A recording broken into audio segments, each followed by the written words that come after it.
룻기 4장 1절부터 10절까지의 말씀을 들으시기 바랍니다. 보아스가 성문으로 올라가서 거기 앉아 있더니 마침 보아스가 말하던 기업 물을 자가 지나가는지라. 보아스가 그에게 이르되 아무개여 이리로 와서 앉으라 하니 그가 와서 앉음에 보아스가 그 성읍 장로 10명을 청하여 이르되 당신들은 여기 앉으라 하니 그들이 앉음에 보아스가 그 기업 물을 자에게 이르되 모압 지방에서 돌아온 나오미가 우리 형제 엘리멜렉의 소유지를 팔려함으로 내가 여기 앉은 이들과 내 백성의 장로들 앞에서 그것을 사라고 내게 말하여 알게 하려 하였노라. 만일 내가 물으려면 물으려니와 만일 내가 물으지 아니하려거든 내게 고하여 알게 하라. 내 다음은 나요 그 외에는 물을 자가 없느니라 하니 그가 이르되 내가 물으리라 하는지라.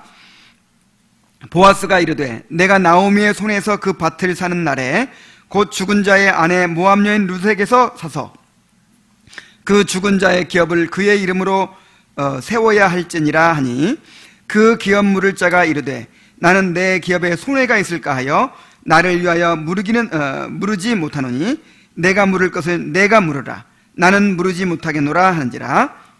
옛적 이스라엘 중에는 모든 것을 물으거나 교훈하는 일에 확증하기 위하여 사람이 그의 신을 벗어 그의 이웃에게 주더니 이것이 이스라엘 중에 증명하는 전례가 된지라. 이에 그 기업 물을 자가 보아스에게 이르되 내가 너를 위하여 사라 하고 그의 신을 벗는지라. 보아스가 장로들과 모든 백성에게 이르되 내가 엘리멜렉과 기련과 말론에게 있던 모든 것을 나오미의 손에서 산 일에 너희가 오늘 증인이 되었고 또 말론의 아내 모압 여인 룻을 사서 나의 아내로 맞이하려 하고 그 죽은 자의 기업을 그의 이름으로 세워 그의 이름이 그의 형제 중과 그곳 성문에서 끊어지지 아니하게 하매 너희가 오늘 증인이 되었느니라 하니. 이 말씀을 통해서 오늘도 하나님께서 우리에게 말씀해 주실 것입니다. 룻기의 핵심 주제 가운데 하나가 바로 기업 무르기라는 것을 자주 말씀드렸습니다. 기업을 무른다는 말은 히브리어로 가알이라고 해요. 이 가알이라는 단어는 친족의 역할을 하다, 도로 사다, 값을 치르고 해방하다, 피해 복수를 하다, 이러한 뜻이 있습니다. 모세 율법에 의하면 어떤 사람이 곤경에 빠졌을 때 가까운 친족이 그를 책임지도록 그렇게 되어 있었습니다. 기업을 잃게 되었을 때 그것을 되사주고, 종으로 팔렸을 때 빚을 갚고 속량해주고, 또 억울하게 죽임을 당했을 때는 대신 복수를 해주는 그런 역할을 하는 것입니다. 이렇게 기업 무르는 책임을 감당하는 사람을 또 고엘이라고 명사형으로 이야기합니다. 이 고엘이라는 말은 기업 무르는 자라는 뜻이에요. 그런데 이 룻기에는 기업 무르는 법과 계대 결혼법이 혼합되어서 나타납니다. 계대 결혼법이라고 하는 것은 이제 어떤 집안에서 이 형이 상속자가 없이 죽어요. 그러면 상속자가 상속을 받지 못하기 때문에 그 기업이 이제 남의 손에 넘어가게 됩니다. 그래서 그것을 방지하기 위해서 이제 그 형제가, 동생이죠. 동생이 그 죽은 형의 아내와 결혼해서 아들을 낳고 형의 대를 대신 이어주도록 그렇게 되어 있었습니다. 이 법은 사실 기업 무르는 법과는 별개의 법이에요, 원래는. 그런데 룻기에는 기업 무르는 법에 이 계대 결혼법이 함께 속해 있는 것으로 그렇게 다루어지고 있습니다. 이것은 아마도 나오미가 이제 그렇게 요구했기 때문일 것이다, 이렇게 생각이 돼요. 이 룻과 나오미는 과부들이잖아요. 그래서 이 과부들은 이 땅을 상속할 수가 없습니다. 그래서 상속자가 나지 아니하면 기업을 되찾는다는 게 의미가 없는 일이에요. 그래서 나오미가 이제 이 땅을 기업 물으는 책임을 감당하고자 하는 사람에게 이 룻과 결혼해서 이 자녀를 낳아주도록까지 그렇게 이제 요구했던 것으로 보여요. 실제로 나오미가 그렇게 추구했잖아요. 중요한 것은 보아스가 지금 기업 물을 자의 책임을 그렇게 받아들이고 있다는 거예요. 지금 보아스는 단지 땅만 되찾아주는 것이 아니라 이제 미망인과 결혼을 해가지고 그 상속자를 낳아서 그 기업의 대를 잇게 해주는, 기업을 잇게 해주는 그 역할까지 해주는 것을 지금 보아스가 생각을 하고 있어요. 하나님이 이러한 제도를 만드신 이유가 무엇이겠습니까? 이런 고엘 제도를 왜 율법에 만드셨을까요? 그것은 첫째로 이스라엘 공동체를 보존하기 위한 것이었습니다.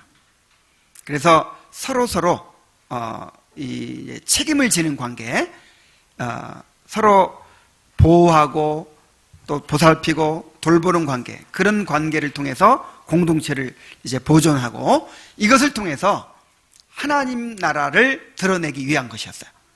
자, 하나님의 나라가 바로 이런 것이다. 하나님의 은혜를 받은 백성들이 바로 이렇게 산다 라고 하는 것을 보여주시기 위해서였습니다. 그런데 그보다 더 중요한 것이 있어요. 바로 이 고엘 제도를 통해서 우리의 고엘이신, 우리의 구속자이신 그리스도를 드러내기 위해서였습니다. 자, 구약에는 예수님이 오시기 전이기 때문에 구약 사람들도 이제 구원받아야 되잖아요. 우리의 유일한 구원자는 예수님밖에 안 계시죠. 예수님이 우리의 유일하고 완전한 구원자이십니다. 그래서 신약 시대 사람들도, 예수님이 오신 이후의 사람들도 예수님 믿고 구원받는 것이고, 또 예수님이 오시기 이전에 구약 시대 사람들도 예수님을 믿고 구원받는 거예요. 자, 우리는 역사적으로 2000년 전에 예수님께서 오셔서 이루신 구원을 알아요. 그래서 예수님께서 이루신 구원을 바라보고 이제 예수님을 믿습니다. 그런데 구약 시대 사람들은 어떻게 예수님을 믿습니까? 그래서 구약에서는 모형과 그림자로 예수님을 나타내신 거예요. 그래서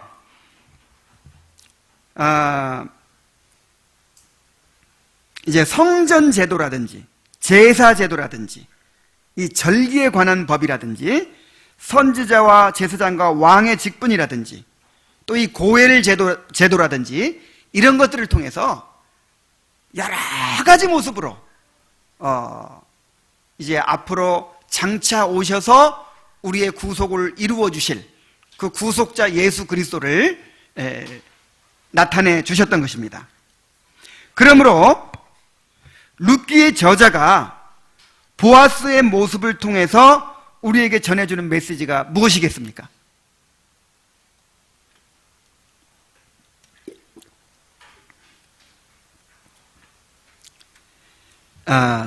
첫째는 우리의 구속자이신 그리스도의 그 구속의 은혜를 보여주는 거예요. 이 구속의 은혜가 바로 헤세드죠. 이 구속의 사랑, 이 언약을 이루시는 그 사랑을 이제 우리에게 나타내 보여주시기 위해서 이제 보아스의 이 기업 무르는 이 과정을 기록하고 있는 것입니다.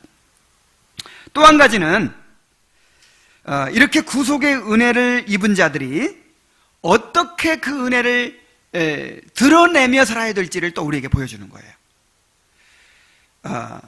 자, 우리가 헤세드를 경험했으니까 그 헤세드를 이제 드러내야죠. 이것을 또 우리에게 보여주고 있는 것입니다. 바로 4장의 말씀이 바로 그것을 우리에게 분명하게 드러내고 있는데요. 오늘은 먼저 보아스를 통해서 구속자이신 그리스도의 모습을 함께 살펴보기를 원합니다. 본 말씀을 통해서 이 보아스의 모습을 통해서 우리의 구속자이신 그리스도를 분명히 바라보게 되기를 바랍니다. 자, 먼저 우리의 구속자는 자원하여 자신을 내어 주셨습니다. 자, 보아스가 바로 그렇게 기업물을자의 책임을 감당하죠. 보아스는 자원해서 기업물을자로서의 책임을 감당하고 있습니다. 어려움을 당한 친족을 구속하는 일은 강제 규정이 아니에요. 자원해서 사랑으로 감당해야 됩니다. 보아스는 밤에 찾아온 룻에게 자신이 고엘의 책임을 감당하겠다고 약속을 했어요. 룻이 얼마나 두려웠겠습니까? 한번 룻의 입장을 한번 생각해 보세요. 정말 자기는 모함 여인이고 자격도 없고 그야말로 그 보아스의 시녀 중 하나만 또 못한 그런 여인인데, 그런 과부이고 가난뱅인데 그 유력한 자 보아스에게 청혼을 하는 거예요. 과감하게 보아스가 잠자고 있는 그 숙소까지 찾아가 가지고 그 숙소 발치 이불을 들고 거기 누워서 나를 책임져 달라고, 나를 구속해 달라고 이렇게 과감하게 요구하는 거예요. 만약에 보아스가 이게 무슨 짓이냐고 막 호통을 치고 쫓아내면 어떻게 합니까? 만약에 보아스가 거절하면 어떻게 합니까? 그러면 룻은 이제 소망이 없는 거예요. 그런데 보아스가 뭐라고 했습니까? 내 딸아, 두려워 말라. 그 두렵고 떨리는 마음, 얼마나 참 가슴이 두근거리고 막 콩닥콩닥하고 두렵고 막 말도 제대로 안 나왔을 거예요. 그런 룻에게 내 딸아, 두려워 말라 이렇게 말하고 있는 거예요.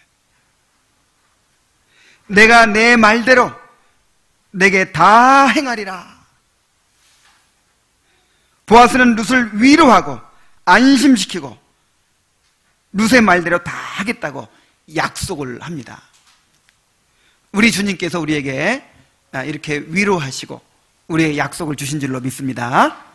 수고하고 무거운 짐진 자들아 다 내게로 오라. 내가 너희를 쉬게 하리라. 누구든지 그의 이름을 부르는 자는 부끄러움을 당치 아니하리라. 여러분이 그리스도를 간절히 찾는 한 절대로 그리스도께서 여러분을 내치지 않으실 것이라고 확신해도 좋습니다. 주님은 절대로 구원을 갈망하며 그에게 나오는 자를 버리시지 않아요. 그를 부끄럽게 하시지 않아요.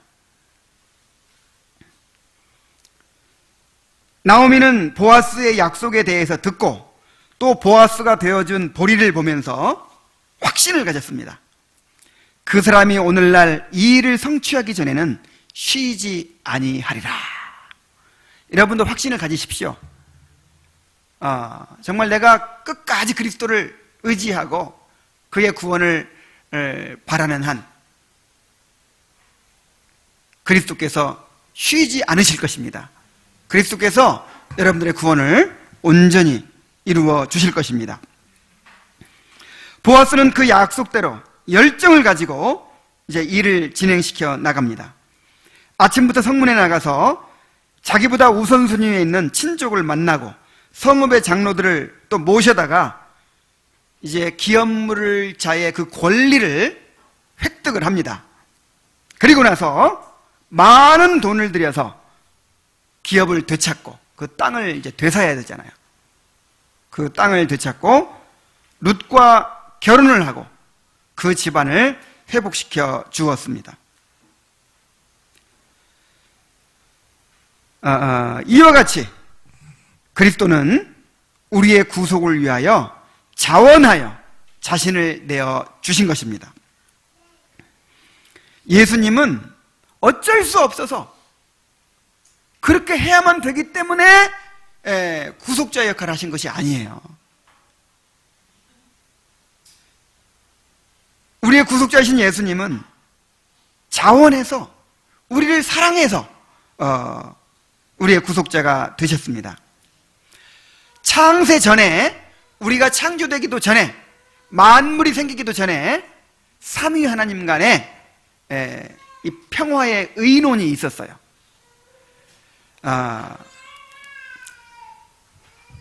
하나님은 전지하시기 때문에 앞으로 될 일을 미리 내다본다 그런 식이 아니고 그냥 아십니다. 자, 우리는 그 시간 개념을 가지고 자꾸 생각하려고 하니까 이 혼돈이 일어나요. 그러니까 하나님이 창조하시기 전에 앞으로 이제 누가 있을 것을 아시고 막 이렇게 시간 개념으로 자꾸 생각하려고 해요. 그러지 말고 하나님은 시간이 없어요. 영원하신 분이에요. 그냥 아세요. 그냥 창세 전에 이미 모든 것을 아십니다.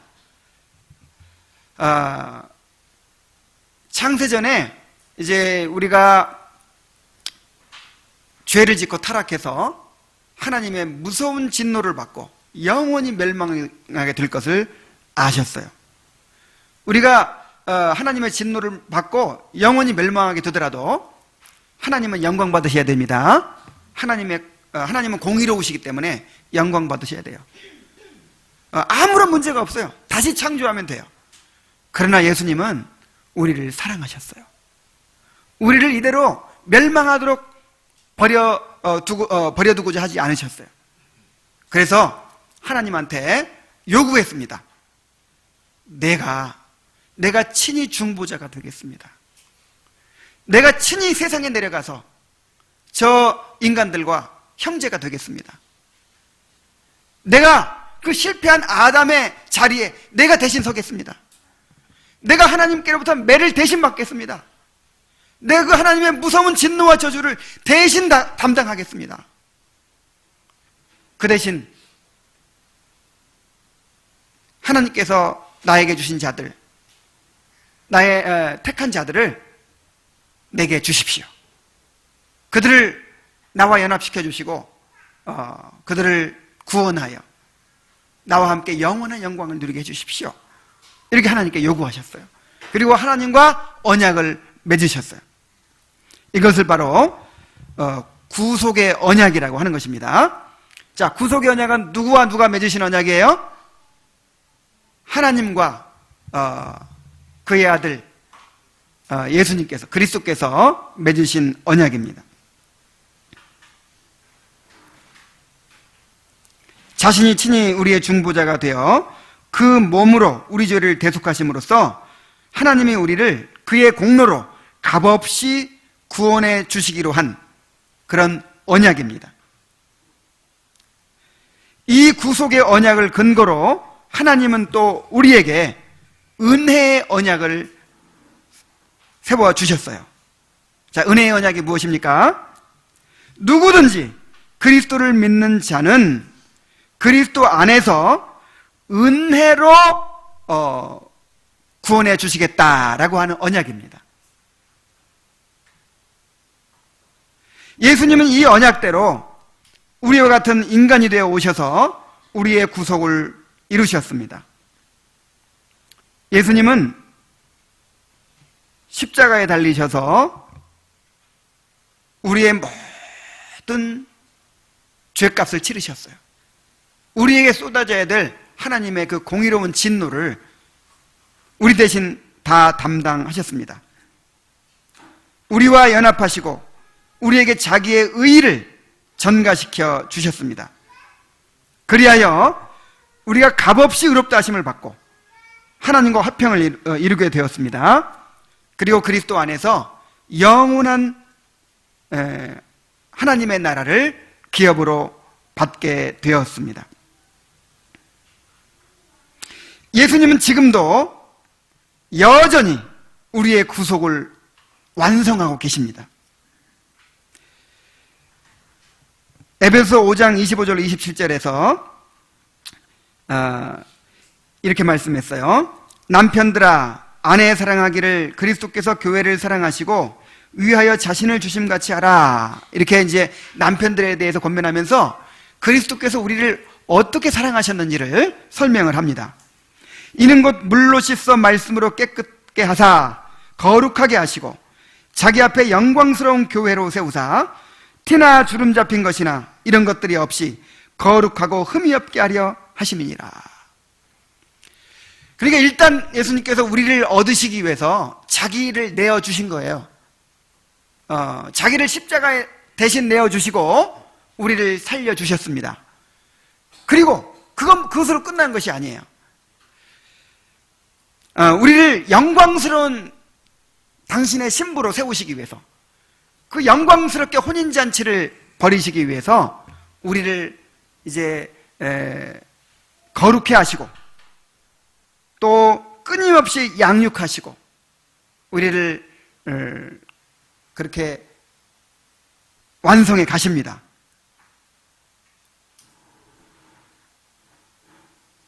우리는 주님께서 그의 신실함과 능력으로 이 일을 완성하실 것이라고 확신할 수 있습니다.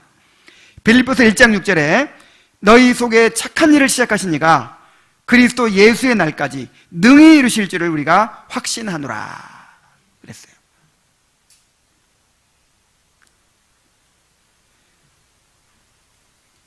우리가 예수님의 이러한 구속의 은혜를 깨달아야 됩니다.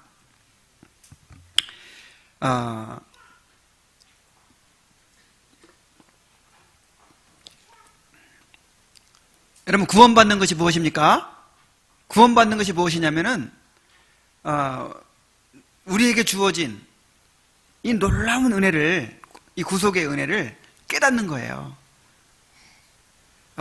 그것을 깨닫고 누리는 것입니다. 이 조나단 에드워즈가 그 유명한 신앙 감정론에서 이런 이야기를 했죠. 진정한 신앙 감정은 그러니까 정말 거듭난 사람, 정말 구원받은 사람은요, 이 하나님의 영광의 탁월성을 깨닫는 감각이 생긴다는 거예요. 그러니까 여러분, 지식적으로는 알 수 있죠. 하나님은 영광스러우시다, 한없이 높으시고 한없는 위엄이 있으시다, 이런 거 아시죠? 그러나 그렇게 지식적으로만 아는 것이 아니고 하나님의 그 영광의 탁월성을 이 마음으로 깨닫는 감각이 생긴다는 거예요. 자, 그런데 이것도 두 가지가 있다는 거예요. 두 가지. 한 가지는 그 본성적 탁월성을 깨닫는 감각이에요. 또 한 가지는 도덕적 탁월성을 깨닫는 감각이에요. 자, 좀 어려운 것 같지만 잘 들어보세요. 이 본성적 탁월성이라고 하는 것은 그 하나님의 어떤 성품이나 그 성품과 관계없이 그냥 하나님이 전능하시고 그 다음에 전지하시고 편지하시고 하나님이 그렇게 위엄이 있으시고 능력이 많으시고 막 이런 거. 자, 이런 건 하나님의 성품과 관계없는, 도덕성과 관계없는 그런 영광을 본성적 탁월성이라고 해요. 자, 이것을 깨닫는 것도 큰일이죠. 이것을 아는 것도 정말 놀라운 일이에요. 그래서 이제 구원받은 사람들은 이 본성적 탁월성을 깨달아 가는 것인데 이것만 가지고 안 된다는 거예요. 이것만 가지고는 아직 모른다는 거예요. 이 본성적 탁월성이 아니라 도덕적 탁월성을 깨닫는 감각이 생긴다는 거예요.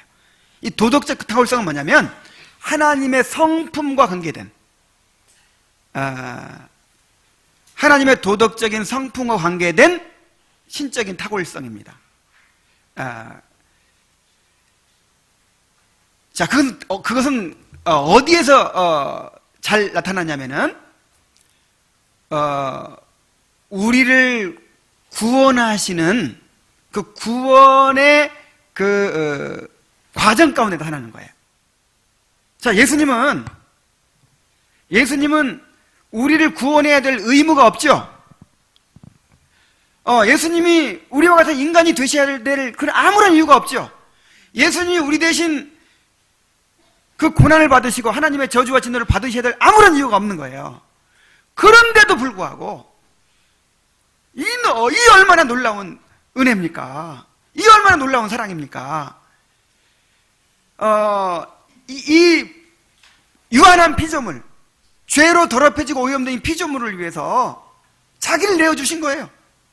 자원에서 우리를 불쌍히 여기시고 우리를 사랑하셔서 이 세상에 내려오신 거예요.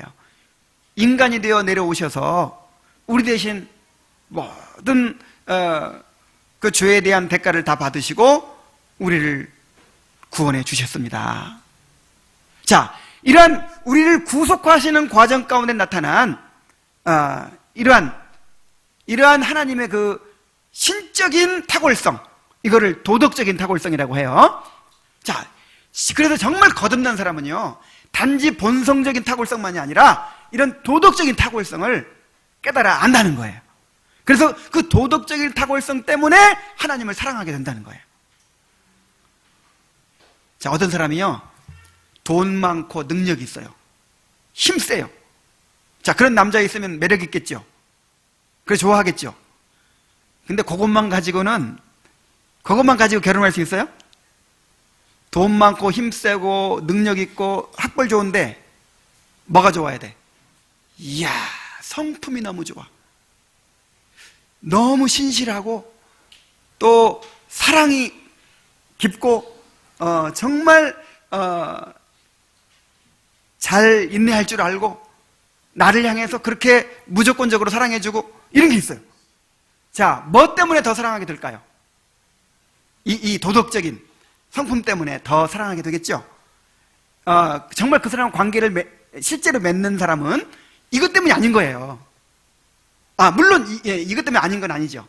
물론 내 사랑하는 사람은 능력이 있어, 학벌 좋아, 잘생겼어, 힘 있어. 근데 그것만 가지고 좋아하는 건 아니잖아요. 근데 그렇게 한 사람이 나를 사랑하고 나를 위해 희생하고 헌신한단 말이에요. 그래서 이것 때문에 사랑하게 되죠. 바로 그런 원리예요. 정말 그 하나님의 사랑을 받은 사람은요, 그 하나님의 도덕적인 탁월성을 깨닫고 하나님을 사랑하게 된다는 것입니다.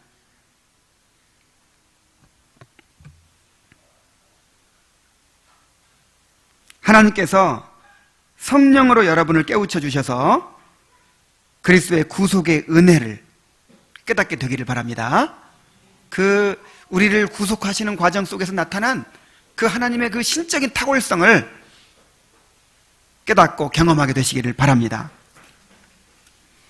자, 이제 두 번째로, 우리의 구속자는 우리에게 무한한 은혜를 베풀어 주십니다. 보아스는 자신의 의무 이상으로 이제 행합니다. 기업물을죄의 책임을요, 자기가 감당할 수 있는 의무 이상으로 해요. 그리고 이 룻이 받을 수 있는 것 이상으로, 룻이 받을 수 있는 것 이상으로 분에 넘치는 은혜를 그렇게 베풀어 줍니다. 이 보아스는요, 반드시 나오미의 기업을 무르고 룻과 결혼해야 될 책임이 없었어요. 자기보다 더 가까운 친족이 있었기 때문이죠. 그리고 이 계대 결혼법은 형제간에만 이루어진다고 했잖아요. 그러니까 이 보아스는요, 이 율법 이상의 의무를 행한 거예요. 자, 이 일은 그에게 손해가 되는 일이었습니다. 더군다나 이 땅을 산다고 해도 이 땅이 자기 땅이 되는 게 아니에요. 누구 땅이 되죠? 죽은 사람의 이름으로 이제 기업을 잇게 해줘야 되는 거니까, 대를 잇게 해줘야 되는 거니까. 자, 모압 여인과 결혼하는 것이 그의 명예를 실추시키는 일이 될 수 있었습니다.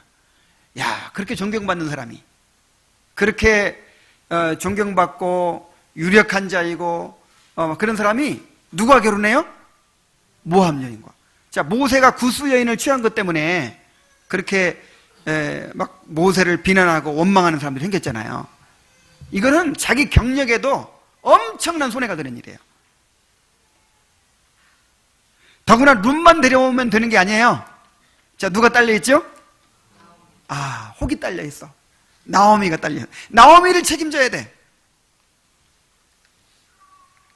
자, 보아스가 그렇게 안 한다고 해서 누구도 그를 비판할 사람이 없습니다. 그냥 이삭을 죽게 해주고 친절을 베풀어 주고 양식을 그냥 이렇게 나눠준 것만으로도 보아스는 칭찬받아야 돼요. 누구나 보아스를 칭찬했을 거예요. 그러나 그는 그렇게까지 안 해도 되는 일을 사랑으로 기꺼이 감당했습니다. 자, 이것이 바로 헤세드죠. 도덕적인 의무 이상으로 하는 것, 그렇게까지 안 해도 되는데 사랑으로 행하는 것, 자기 유익을 생각하지 않고 계산하지 않고 조건 없이 은혜를 베푸는 것, 이것이 바로 헤세드입니다. 룻이 이 보아스로부터 이러한 은혜를 받은 거예요. 룻은 자격 없는 여인이죠. 룻이 그렇게 고백을 하죠. 나는 당신의 시녀 중에 하나만도 못한 여인입니다. 나는 모함 여인입니다. 나는 과부입니다. 나는 이삭이나 주워 먹고 사는 가난한 사람입니다. 자, 그런데 이 자격 없는 여인이 어떤 은혜를 받았습니까? 베들레헴의 유력한 자 보아스의 아내가 된 거예요. 또한 이제 기업을 소유한 사람이 됐죠. 그리고 다윗의 가계를 잇는 다윗의 증조 할머니를 낳았어요. 그리고 더 놀라운 일은 다윗의 자손이신 예수 그리스도의 조상이 됐어요. 그리고 성경의 룻기라는 책의 주인공으로 기록되고 있어요.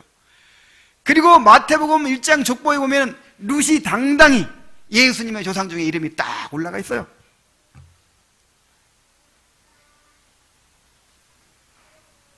얼마나 놀라운 은혜입니까? 자, 왜 이런 모습을 우리에게 보여주고 있습니까?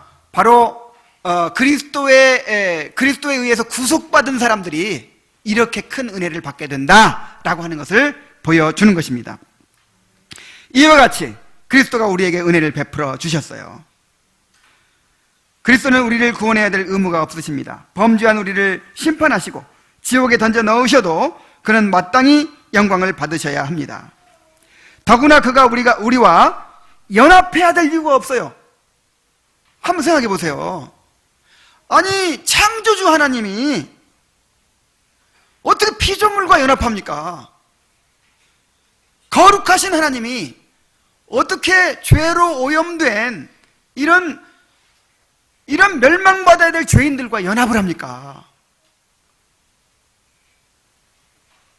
그런데 주님은 우리를 구속하시고 우리에게 자신을 내어주셨어요. 주님은 우리의 죄를 자신의 문제로 여기셨습니다. 그래서 우리와 같은 인성을 입으시고 사람이 되시고 우리 죄에 대한 진노를 우리를 대신해서 다 받으셨습니다. 우리를 위해 율법에 순종하시고 그 의의를 우리의 것으로 전가해 주셨습니다. 더구나 우리를 자기에게로 연합시켜서 우리를 신부로 삼아주시고 우리가 그와 함께 영원한 영광을 누리게 해 주셨습니다. 우리에게 주어진 이 은혜가 얼마나 풍성한 것인지를 우리가 깨달아야 됩니다. 요한복음 1장 16절에 보면은 우리가 다 그의 충만한 데서 받으니 은혜 위에 은혜러라 그랬어요. 이 그리스도는 하나님께서 우리에게 주시고자 하는 모든 복의 총체입니다. 에베소 1장 3절에 보면은 우리 하나님이 그리스도 안에서 모든 신령한 복을 이 모든 신령한 복도 그냥 신령한 복이라고 하지 않았어요. 하늘과 땅에 속한 모든 하늘에 속한 모든 신령한 복을 그리스도 안에서 허락해 주셨다 그랬어요. 여러분, 그리스도 안에 도대체 우리에게 허락된 복이 얼마나 놀라울까요? 그래서 이 바울 사도는 이 그리스도 안에서라는 말을 그렇게 많이 반복하는 거예요. 그리스도 안에서 생명을 얻고, 그리스도 안에서 의의를 얻고, 그리스도 안에서 거룩함을 얻고, 그리스도 안에서 모든 복을 누리는 거예요. 그리스도 안에서 하나님과 화목되고, 그리스도 안에서 죄 용서 받고. 어제 우리가 기독교 강요를 또 공부하면서 살펴봤지만은, 하여간 우리가 얻고자 하는 모든 복 가운데 그리스도 안에 없는 것이 어디 있습니까? 우리에게 필요한 모든 가운데 그리스도 외에 어디서 그것을 얻을 수 있습니까? 그리스도 안에 우리의 모든 것이 있습니다. 그래서 우리가 이것을 깨달아 가야 된다는 거예요. 그리스도를 알아가야 된다는 거예요. 로이드 존스 목사님은 이렇게 얘기했습니다. 이거를 자주 반복해서 이야기해요. 그리스도인이 겪는 모든 고통은 자신이 그리스도 안에서 누리게 된 축복이 어떤 것인지를 알지 못하기 때문이다. 여러분, 우리의 문제가 뭡니까? 예수 믿는다고 하면서 교회 다니는 우리들의 문제가 뭐예요? 돈이 없는 것이 문제입니까? 뭐 공부를 많이 못해서 문제입니까? 뭐 몸이 약해서 문제입니까? 물론 그런 것들도 문제겠죠. 그러나 근본적으로 우리가 고통을 겪는 이유는 그리스도 안에서 우리에게 허락된 그 놀라운 풍성함을 깨닫지 못하고 경험하지 못하는 데 있다는 것입니다. 그래서 바울 사도가 성도들을 위해 기도하면서 이렇게 기도한 거예요. 에베소 1장 17절 19절에 우리 주 예수 그리스도의 하나님 영광의 아버지께서 지혜와 계시의 정신을 너희에게 주사 하나님을 알게 하시고 너희 마음의 눈을 밝히사 그의 부르심의 소망이 무엇이며 성도 안에서 그 기업의 영광의 풍성함이 무엇이며 그의 힘의 위력으로 역사하심을 따라 믿는 우리에게 베푸신 능력의 지극히 크심이 어떠한 것을 너희로 알게 하시기를 구하노라. 성도들을 위해 기도하면서 그들이 핍박당하지 않게 해주시옵소서 그러지 않았어요. 그들이 너무너무 가난하니까 물질의 복을 주십시오 그러지 않았어요. 바울사도가 감옥에 갇혀가지고 성도들을 그렇게 못이지하면서 기도한 내용이 무엇입니까? 그들이 더 건강하게 해주시옵소서 뭐 이런 거 아니었어요. 물론 그런 것도 기도했겠죠. 그러나 성경에 기록된 그의 간절한 기도는 부르심의 소망을 알게 해달라는 거예요. 나를 부르신 그 목적이 무엇이고 결국 그래서 내가 어떻게 될 것인지 그 부르심의 소망을 알게 해달라는 거예요.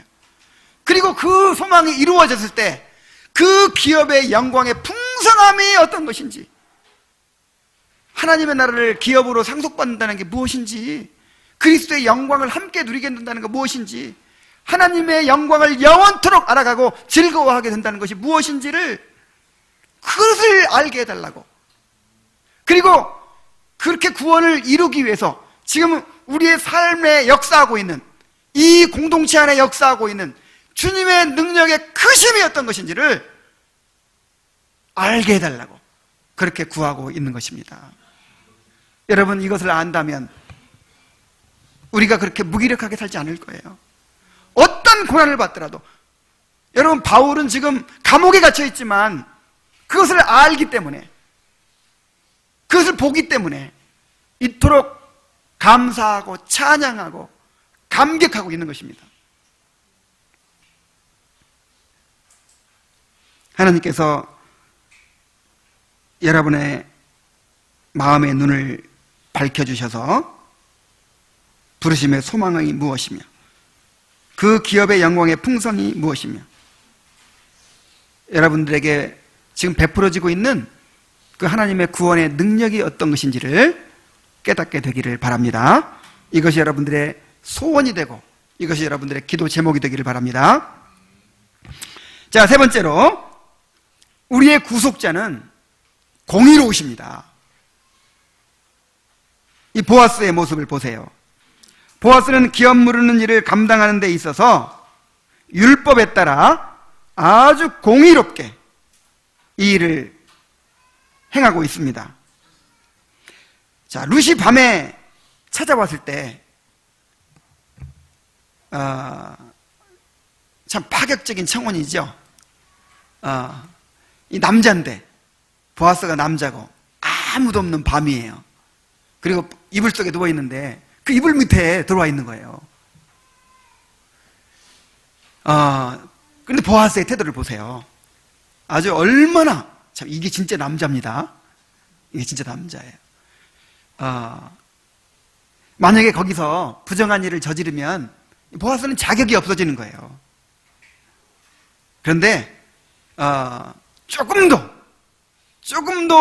율법에 어긋난 일을 하지 않습니다. 그리고 기업 물은 일을 감당하는 데 있어서도 사사로이 행하지 않아요.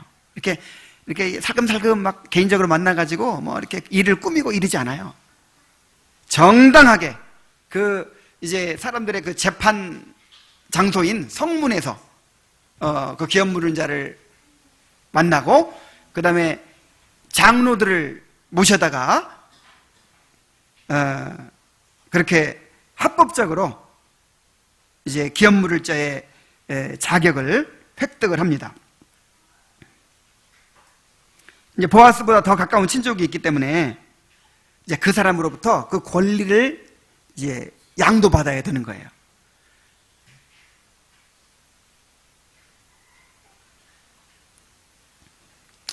나중에 문제가 생기지 않도록 여러 증인들 앞에서 율법에 따라서 완벽하게 그 일을 처리합니다. 여러분, 그래서 룻이 그렇게 당당한 여인이 된 거예요. 그래서 룻이 그렇게 당당하게 다윗의 할머니가 되고 예수님의 조상이 될 수 있는 거예요.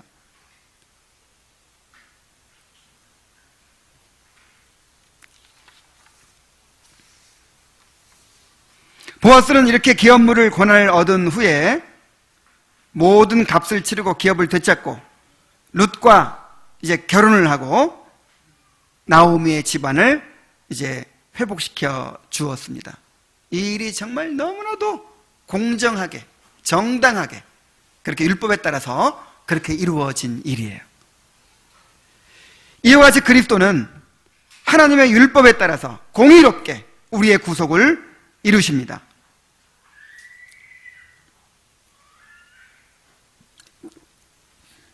이것이 또 얼마나 놀라운지 한번 생각해 보세요.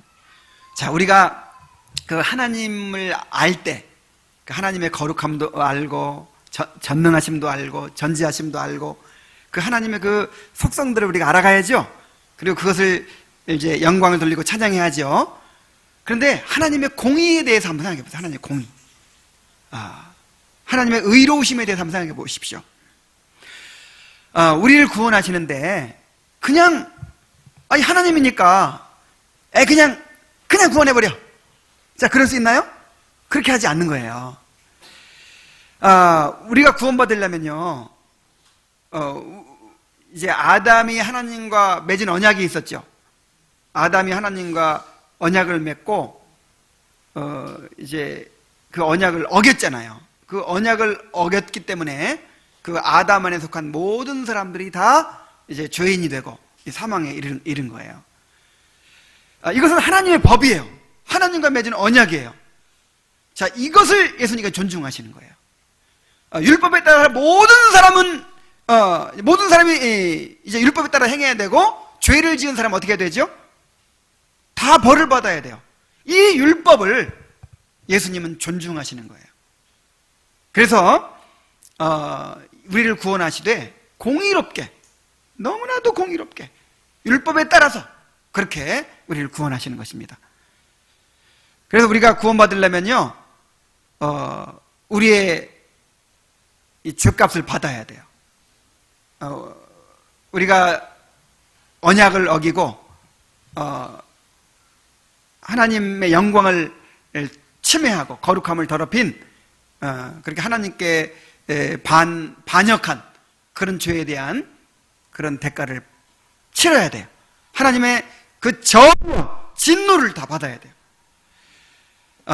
그러려면은 이제 그거는 어떤 한 인간이 받을 수 없다고 그랬죠. 어떤 천사가 그 하나님의 진노를 받아낼 수 없어요. 그래서 하나님의 아들이 직접 내가 친히 가겠습니다. 내가 그 벌을 받겠습니다 하고 오신 거예요. 그런데 그 벌을 받으려면요, 누가 받아야 되냐면 사람이 받아야 돼. 누가 죄를 지었죠? 사람이 죄를 지었잖아요. 우리와 같은 사람이 죄를 지었잖아요. 그리고 이 사람이어야만이 그 벌의 의미가 있는 거예요. 고통을 느끼는 거예요. 하나님의 그 저주와 진노를, 그 벌을 이 사람이어야만이 느끼는 거죠. 그 고통을 당하는 거죠. 그래서 예수님께서 인성을 입으시고 우리와 똑같은 사람이 되셔서 이 땅에 오신 것입니다. 그래서 보아스가 룻의 기업을 물러주려면 어떻게 해야 되죠? 일단 친족이 돼야죠. 가장 가까운 친족이 돼야죠. 그래서 예수님도 우리와 가장 가까운 친족이 되시기 위해서, 우리의 친족이 되시기 위해서, 또 우리의 대표자, 우리의 머리가 되시기 위해서 우리와 같은 인간의 몸을 입으신 것입니다. 성령으로 잉태하사 동정녀 마리아에게 태어나신 것입니다. 그래서 예수님은 우리의 형제가 되고 우리의 친족이 되셨어요. 특별히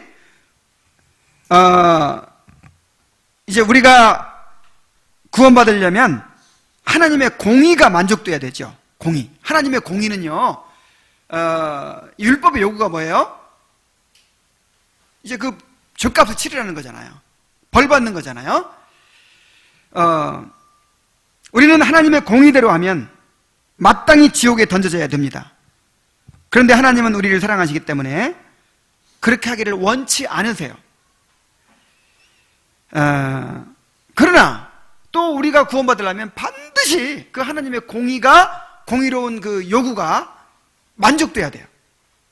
그 공의의 요구를 만족시키지 않고는 우리가 그냥 구원받을 수는 없는 거예요. 왜냐하면 하나님은 공의로우신 하나님이기 때문에. 그래서 예수님이 우리 대신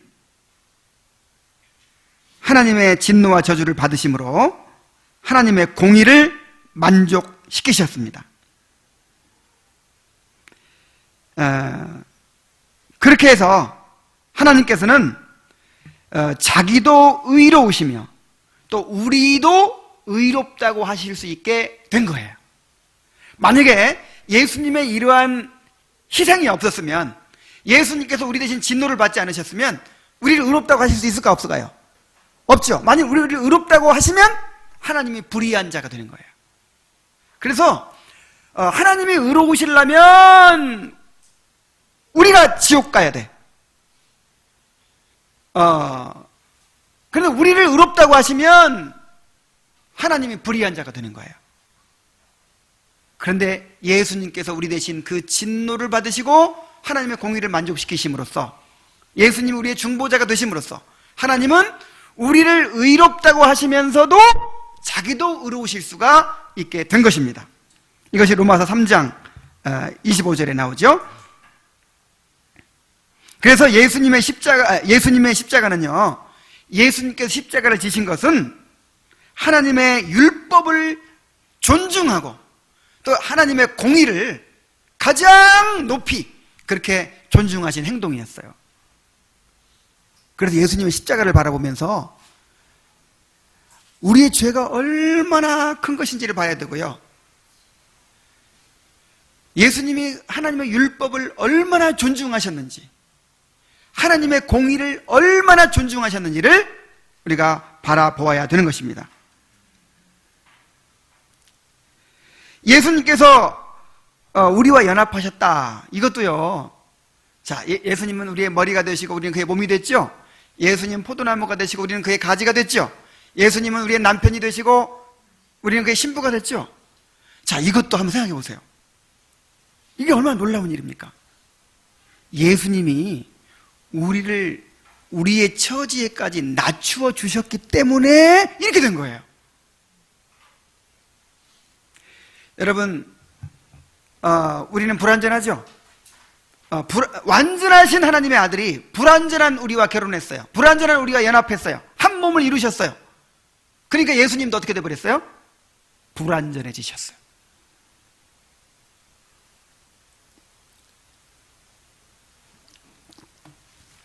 자, 이것을 잘 알아두시기 바랍니다. 그 예수님의 신성은 불완전할 수가 없죠. 그래서 완전하신 그 성자 하나님이 불완전해지셨다 이 뜻이 아니고, 이제 우리의 중보자로서 이제 그 그리스도의 그 직분을 말하는 거예요. 그 그리스도께서 우리의 중보자가 되시고 인성을 입으시고 우리와 연합하신 그 그리스도께서 우리와 연합하시는 바람에 스스로 불완전해진 거예요. 스스로. 그래서 예수님은 우리를 완전케 하심으로 자신도 완전해지고자 하십니다. 아니, 생각해 보세요. 머리는 완전한데 몸은 어때요 지금? 몸은 불완전하죠. 그럼 몸 전체가 다 어때요? 불완전하죠. 불완전하죠. 지금 우리 주님의 교회가 주님의 몸이라고 하죠. 그래서 예수님은 자랑스럽게 지금 세상에 지금 이것이 나의 몸이다, 나를 보려면 주님의 교회를 봐라, 그러면 보여주시는 거예요. 근데 보니까 어때요? 불완전해요. 아직도 죄로 오염되어 있고 너무 불완전해. 그런데 예수님은 그걸 받아들이시는 거예요. 보아스가 모압 여인 룻과 결혼하고, 자, 나의 사랑하는 아내입니다. 당신 모압 여인이니까 저 숨어 있어. 사람들 앞에 창피하니까 저 나가 있어. 이러지 않는단 말이에요. 내 아내라고. 자기를 그냥 낮추는 거예요. 이것이 얼마나 큰 사랑인지 한번 생각해 보세요. 그래서 에베소서 1장 23절 말씀, 얼마나 놀라운 말씀인지 몰라요. 교회는 그의 몸이니 만물 안에서 만물을 충만케 하시는 자의 충만이니라. 자, 교회가 예수님의 충만이라는 거예요. 그러니까 예수님은 원래 하나님의 아들로서 원래 충만하신 분이죠. 원래 충만하신 분인데 불완전한 우리와 연합하심으로 아직 충만하질 않아요. 예수님은 완전하시지만 이 몸이 불완전하기 때문에 아직 충만한 상태가 아니야. 그런데 이 교회가 이제 그리스도의 장성한 분량에 이르기까지 성장하고, 그 다음에 영광스러운 신부로 이제 완성이 될 때, 그때 예수님이 충만해지시는 거예요. 그때 이제 혼인잔치가 열리는 거예요. 얼마나 놀랍습니까? 그러니까 예수님이 우리와 연합하셨다, 이것이 얼마나 큰 값을 치르신 것인지, 얼마나 겸손하게 자기를 낮추신 것인지를 깨달아야 돼요.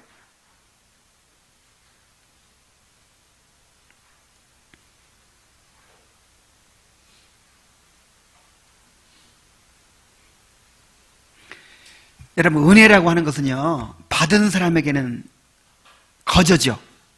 값이 없지요. 그런데 준 사람은 어때요? 준 사람은 거예요. 시골에서 어머니가 자꾸만 뭐 김치도 보내고 막 반찬도 보내고 막 그래요. 근데 이 자식 입장에서는 이게 거저 얻어진 거죠. 내 돈 주고 안 산 거야. 그러니까 막 피자 시켜 먹고 통닭 시켜 먹으면서 엄마가 싸준 그거 그냥 썩해서 버려, 쓰레기통에. 그냥 이거는 돈 주고 안 산 거니까. 여러분, 근데 부모의 입장을 생각해 보세요. 부모는요, 우리 아들 먹이려고, 우리 딸 먹이려고 엄청나게 수고한 거예요. 그렇게 농사 지어서, 그렇게 허리 아픈데 그냥, 그렇게 새벽부터 일어나가지고 그거를 김치를 담그고 반찬 만들고 그래가지고 보낸 거예요. 여러분, 값없이 그냥 구원해준다고 하니까, 값없이 우리와 연합하신다고 하니까, 값없이 그냥 은혜를 베풀어 주시니까, 여러분, 이게 값싼 것인 줄로 오해하면 안 돼요. 값 없이 주시는 것이지 값싼 것이 아니에요. 그래서 예수님이 뭐라고 말씀하셨습니까? 거룩한 것을 개에게 던지지 말아라. 진주를 돼지 앞에 던지지 말아라. 그 가치를 알지 못하고 그냥 값싸게 받으려고 하는 거. 여러분, 복음은 값없이 전해져야 되지만은 값싸게 전해져서는 안 됩니다. 복음은요, 정말 나는 그리스도의 구원이 없이는 소망이 없습니다. 나는 이대로 있으면 나는 영원한 지옥에 들어가게 됩니다. 영원토록 고통받게 됩니다. 나는 그리스도, 중보자이신 그리스도가 없으면, 그리스도의 구원이 아니면 나에게는 소망이 없습니다. 내가 구원받기 원합니다. 자, 이렇게 간절히 사모하는 사람에게 이 놀라운 구원의 선물이 주어지는 거예요. 하나님께서 복음을 깨닫게 해주시는 거예요.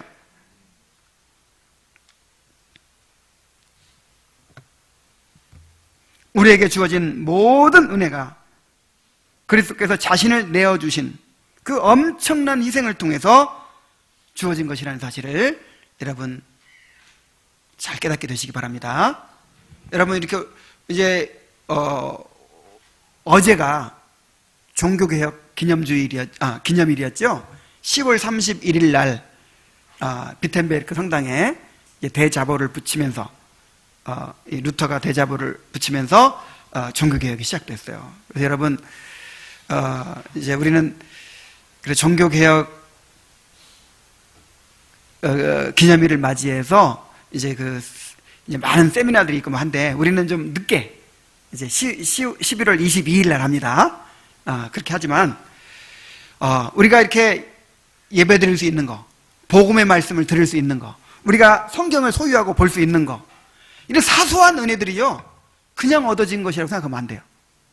여러분, 이것도 막 너무 값없이 주어지니까 이거를 막 소홀히 여기죠. 이 은혜를 얻을 수 있는 이 은혜의 수단들을 소홀히 여기는 사람이 너무 많은데, 이런 거 하나하나가 전부 다 엄청난 피를 흘린 그런 희생을 통해서 얻어진 것이라는 사실을 여러분 기억하셔야 돼요. 마음대로 예배 드릴 수 있고, 마음대로 말씀 드릴 수 있고, 마음대로 성경을 읽을 수 있고, 마음대로 주님을 증거할 수 있는, 정말 이 놀라운 은혜들 소홀히 여기지 않게 되기를 바랍니다. 이제 결론을 맺겠습니다. 예수님은 우리의 구속자로서 자원하여 자신을 내어주셨습니다. 예수님은 우리의 구속자로서 한없는 은혜를 우리에게 베풀어 주십니다. 예수님 우리의 구속자로서 이 모든 은혜를 우리에게 주시기 위해서 자신을 내어주시는 엄청난 값을 치르셨습니다. 이 은혜는 값없이 주어지는 것이지 결코 값싼 것이 아닙니다. 우리의 구속자이신 주님을 더욱 알아가고 더욱 사랑하고 그 주님과 더욱 연합하며 주님께 자기를 드리는 그런 복된 성도들이 되시기를 바랍니다. 우리 잠깐